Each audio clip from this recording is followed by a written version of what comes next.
We back. We're back. I'm not sure where we Hello. started. Wonderful energy in here.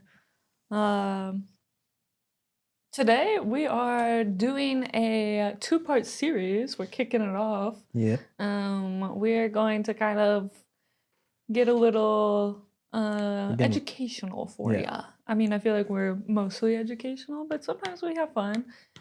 This is giving you guys some information to make informed decisions for yourself. We are going to be talking about drugs this episode, and then next episode we will be talking about alcohol. I feel like drugs are kind of often talked about like in extremes. Yeah. They're either like super glamorized by Yeah. like culture, TV, media, more like pop culture. Or they're like super, super demonized, like Yeah. devil's lettuce, like, you know, Yeah. you're just gonna end up the worst of the worst. You Gateway know? drugs. Yeah. But I feel like that putting it in kind of those black and white terms is very not fitting, considering how There's a lot of gray complicated. area that I feel like. Yeah. So we're just gonna have a little honest conversation about drug use, a little bit about addiction, and then just like the toll it takes on your mental health. Just Yeah. that way you can make your own informed decisions. Yeah. We'll talk about why people start. How much does peer pressure actually matter? Can drugs become a way to cope with stress, anxiety, and trauma? The answer is yes. And what happens to your brain, body, finances, and future over time? Yeah. So again, we're not telling you you should or should not do drugs. That's completely up to you. You're in control. You're the captain of your own ship. Yep. We're just telling you the waters you're about to tread. That was a Okay, good one. yeah, That's a good one. Yeah. Did you come up with that I on the did, fly? on the Ooh, fly. nice. Mm-hmm. A lot of whimsy up here. Dude, it's because you're on drugs. No, I'm joking. What actually happens when you do drugs? Every drug is different, obviously. I mean, you can just go to Walmart and you'll see all the shelves. They all work by changing how the brain communicates to your body, basically. Your brain uses billions of nerve cells, neurons, that communicates through chemicals called neurotransmitters, which I recently found out that we're constantly making like new ones, like millions. Yeah. You kind of see like a little image of kind of like synapses like firing off. It kind of is around that type of image. So like the chemicals in your brain, we often hear about that. Like your brain has a lot of chemicals, it produces a lot of chemicals. It can kind of control things like your happiness, your motivation, pain, sleep, memory, focus, movement, decision making. All of those things are like chemically like alters your mood and like I guess pain is different because it's like a tolerance of your body. But some drugs can cause the brain to release far more of these chemicals than are naturally produced. Others block them or imitate them. I feel like that's why people experience such dramatic changes in not only their mood, but also in like their perception and just behavior overall. Yeah. I feel like there's been a rise in beta blockers. I hear that term a lot now. Yeah. And like the anxiety, depression scope. Is it women's fear? I hear a lot on like women podcasts. Like, are you on beta blockers? And they're like, yeah. Anyways. Yeah. So we're talking about chemicals. Dopamine, as known as the reward chemical, many addictive drugs cause a large surge of dopamine. That's why, like, you get that rush and you want it again. Like it fills you with good feelings. Yeah. It's a neurotransmitter involved in motivation and reward. So that's usually why you keep chasing it. Like you literally keep chasing it, and it keeps rewarding you because you keep chasing it. Normally, dopamine is released for pleasure activities, anticipation of rewards, and meditation and relaxation. Drugs can trigger much larger dopamine releases than these everyday activities. That intense feeling is one of the reasons why people want to keep using drugs, you know? Yeah. We've all been there. Yeah. It kind of works as like You put that last piece of the puzzle and your brain is like, yes, I finished it. Like, Yeah. woohoo, we did it. All that, what, an hour, 2 hours it took to do the puzzle, Yeah. whatever. Now it's done. It's complete. Yay. Now you get a new But one. if you're doing that, okay, something's complete. Yay. All the time, your brain adjusts to it. So then Yeah. it starts naturally producing less dopamine because your brain is constantly being flooded by the fake dopamine. And so it's Yeah. less responsive to actually create that stuff. So that can also mean that your everyday activities feel less enjoyable. It becomes harder to feel motivated. Some people begin using the drug not to feel good, but just to feel normal. Yeah. So, but different drugs have different effects.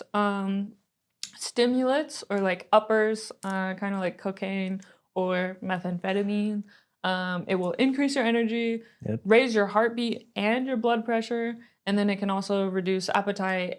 But I would say, like, big thing, may cause anxiety, paranoia, and heart problems. Yep. I feel like that is kind of well on, like, at least the media's perception of when people do coke or like there's cokeheads or something. They're like They're always just like talked out. fast, Yeah. like their heart is beating so fast because they're just like, Yeah. I mean, then you get a stroke or you overdose or something like yeah. that. Worst case scenario, you die. Best case scenario is you clean your apartment in like 2 hours. So that's a slippery slope. Then we got downers or depressants, kind of like alcohol or You can just say benzos. benzos. Yeah, I feel like I kind of people wanted would to say get that. benzodiazepines. Yeah, you did it. Yay! Woo. And that kind of slows brain activity, reduces coordination, causes drowsiness, can dangerously slow breathing, especially when mixed with other depressants. That's why they never tell you. No, they tell you to never drink and like take pain meds. Like it's just a Yeah. bad, terrible mix. And a lot of people do that and then drive and then no bueno. Opioids. We live in Oklahoma and opioids are a huge issue here.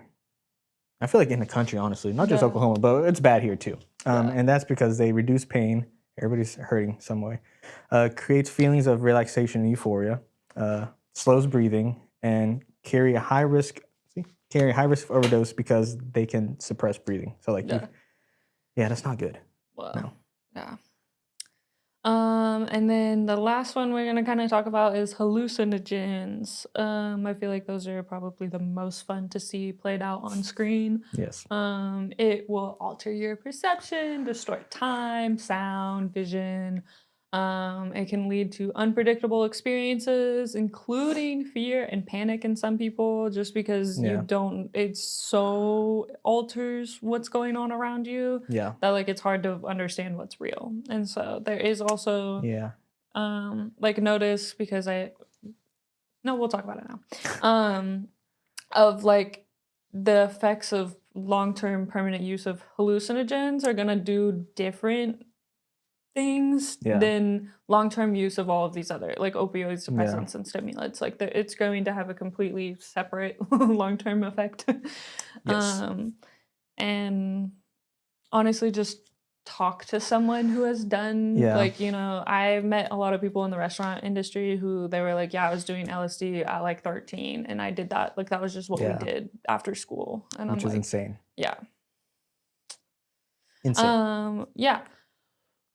But why do people start using drugs? Like they were 13 taking LSD just because what? Like I think life is older boring, brother or dude. something was just like that's what they were doing. And who knows? I think that kind of falls into like wanting to fit in. Yeah. Again, curiosity. We hear about it all the time. Like the DARE program comes to your school, and you're like, "Well, what's the big deal? Why are they coming to our school?" Especially to at a talk young to age us? too. I feel like at a young age, you obviously want to. I mean, you got your hormones flying. You got Oh yeah.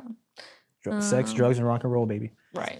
Anyway. And it is, I feel like, what is it? Like sex, drugs, and violence are like the top 3 things that are like sounds about right. In the media. But I also want to say people start using drugs for to help with trauma because they're bored or depression and anxiety to escape. Escapism is probably, I want to say maybe number one of why people use drugs, Yeah. or like physical pain, in the Yep. sense of like, let me do anything to just get out of like my body right now. Yep.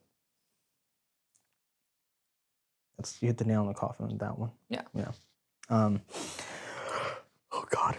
So peer pressure and social drinking is I said social drinking, social drugging, social use. That was was it my supposed bad. to, is it not drinking? It's not supposed to be drinking. We're It's talking about also drugs.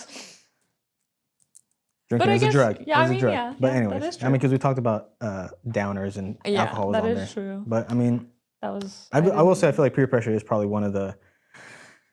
It kind of targets that curiosity. You know, they kind of they pry into that.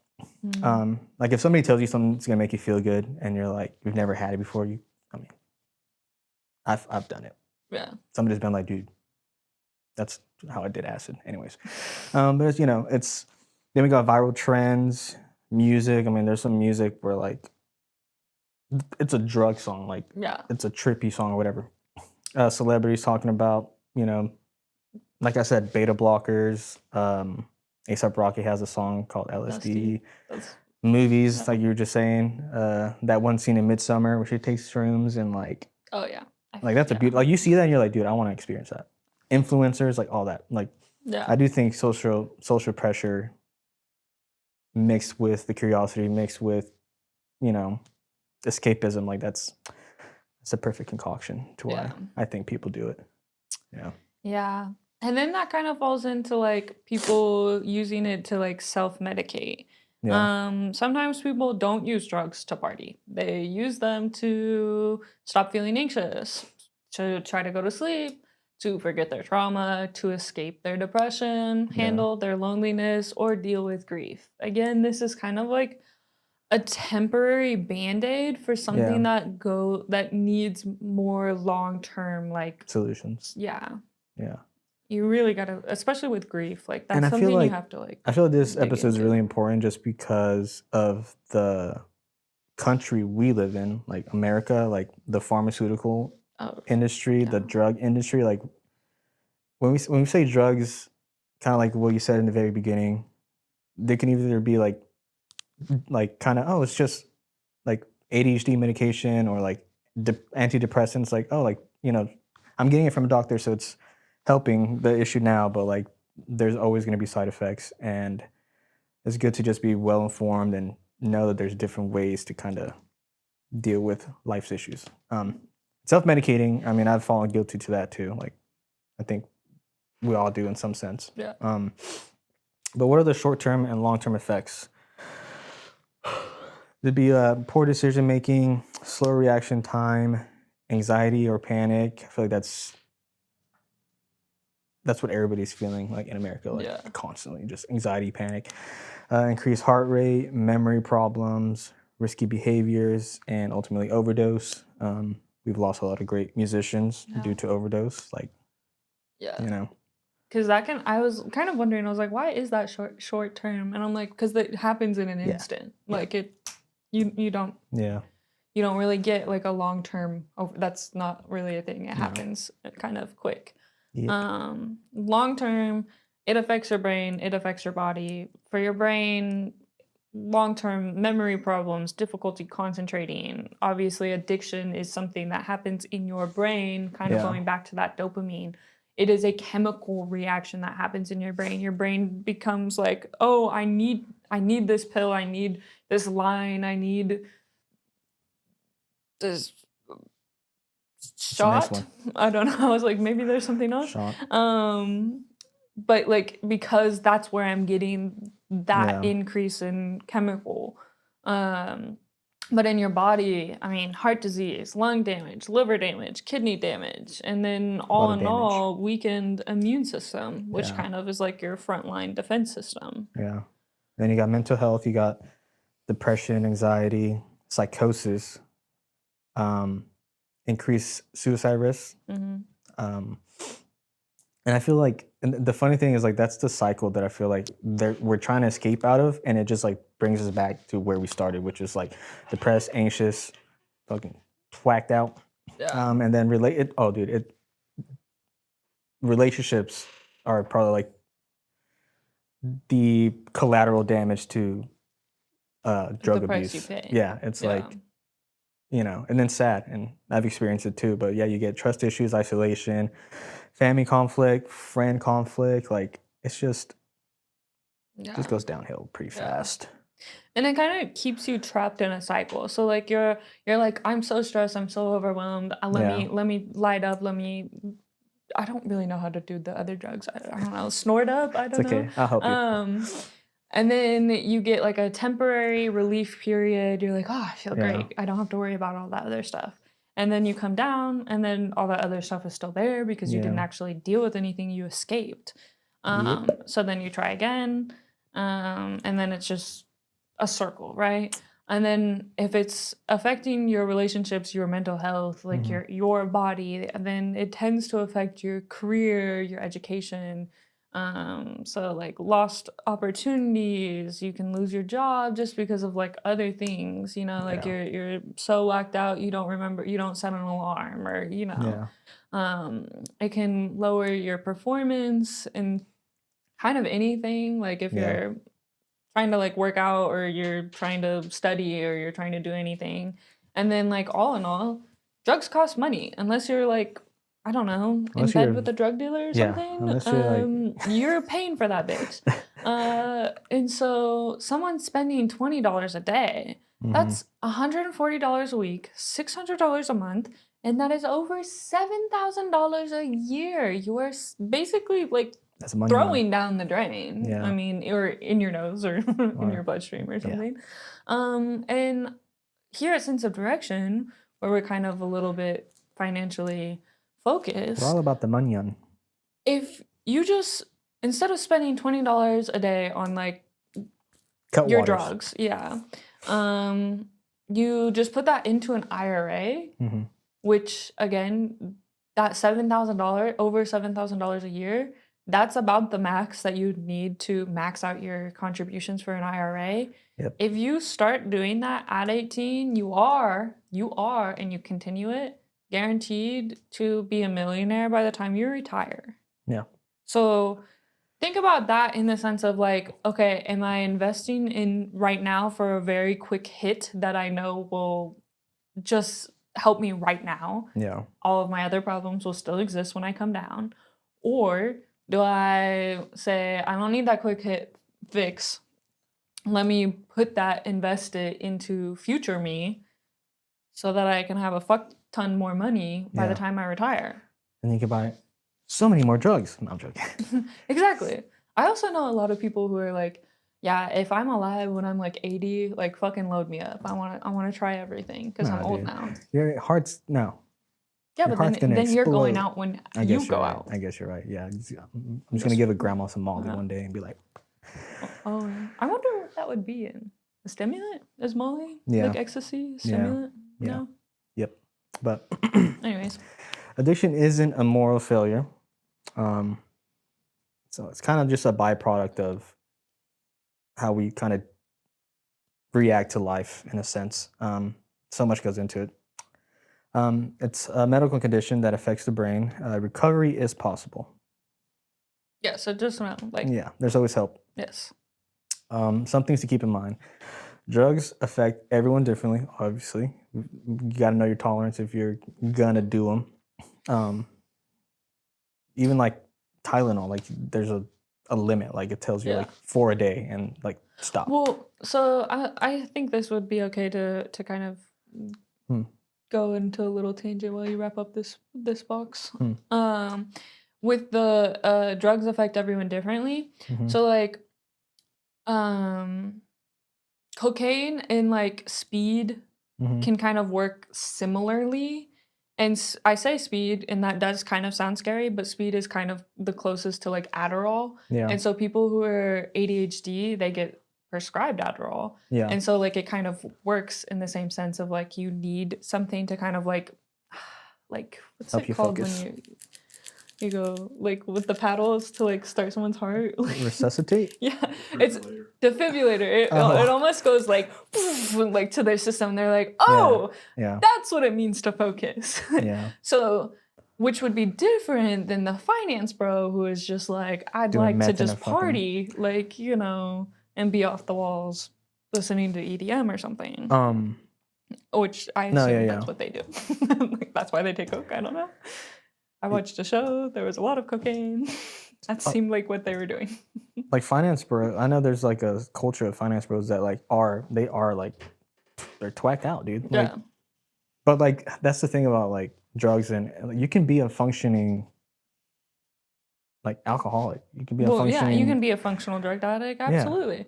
But like that's what I'm saying. Like it affects you differently, and also like hallucinogens. If your family has history of like schizophrenia or BPD or kind of like those mood disorder type things, PTSD. Yeah, hallucinogens can sometimes either like speed run those symptoms up, or you know, and like that's a lot of times like how people get diagnosed with like schizophrenia is because they took some sort of hallucinogenic drug and like had a bad reaction that kind of sped up the time. So like maybe they took that drug at 18 and like technically like it's the late 20s in which like schizophrenic signs start to show to be diagnosed. I mean, obviously anything can happen, like, you know, I have been hearing voices. Environmental factors or whatever, like growing up, you can speed run, whatever. But like that is kind of like a triggering event that happens. I can see that happening. So kind of just be aware, like there's a lot of things that could potentially happen because you're messing with like your neurology. Exactly. Basically. Yeah. Yeah. And your physiology. Yeah. No, I'm not gonna say that. I have had some bad trips though. And I can see why there's been trips where I've felt schizo, like it was scary. But, So, but yeah, just because something is common, legal in places, or socially accepted doesn't mean it's risk-free with anything. You can say that with food too. Like you can say food's a drug because I mean, sugar it kind of definitely is. Yeah. Sugar, coffee, caffeine. Yeah. Yeah. Yeah, because you can get like what's it called? Like people are saying like phones. Oh yeah. Porn. Like these are all things like I feel like anything that changes your neurology could potentially be a drug. Yeah. You know. So yeah. I think the biggest thing is drugs will affect everyone differently. So just kind of like be aware, because you could be in a room with like 5 people and all 4 of those other, or I guess you're the 5th person, so all 4 of those other people are like, this is awesome, like I love the fact that this is the effect of this drug, and then you take it and you're like, why the this wall's is the talking to me, worst. bro? Yeah, you're like, I actually really the ground's hate this. moving. Why does your face look like that? But yeah, and that's kind of like ketamine too. I feel like ketamine is kind of entered the zeitgeist of like kind of party drug, but they're also doing like studies with depression. Yeah. And so like if it's helping with depression and PTSD, like the use case, you know, goes into I guess intentionality and and then obviously how much you're using. It's and like what are you it's like using it for? antidepressants, like it's like opioids, like they're meant to help, but like if you don't use them properly, like you abuse them basically, and then you get dependent on it and you go into the cycle. So it's very So just kind of like keep in mind, like if you just do something or whatever, you're at a party, you just want to like have a fun time or whatever, just make sure that you're doing it, you trust the people you're doing it with, you trust whatever experience you're about to partake on, and like you're aware of the potential consequences of your actions. Because I feel like sometimes people are like in the mindset of like, I'm God, nothing will happen to me. Like, I'm 21. Let's go jump off a bus. You can fly. It's like that Key and Peele skit. Kids, get on the roof. You can literally fly. So, but yeah, be aware and make informed decisions. Yeah. Be safe. Be safe. Drink water. Stay hydrated.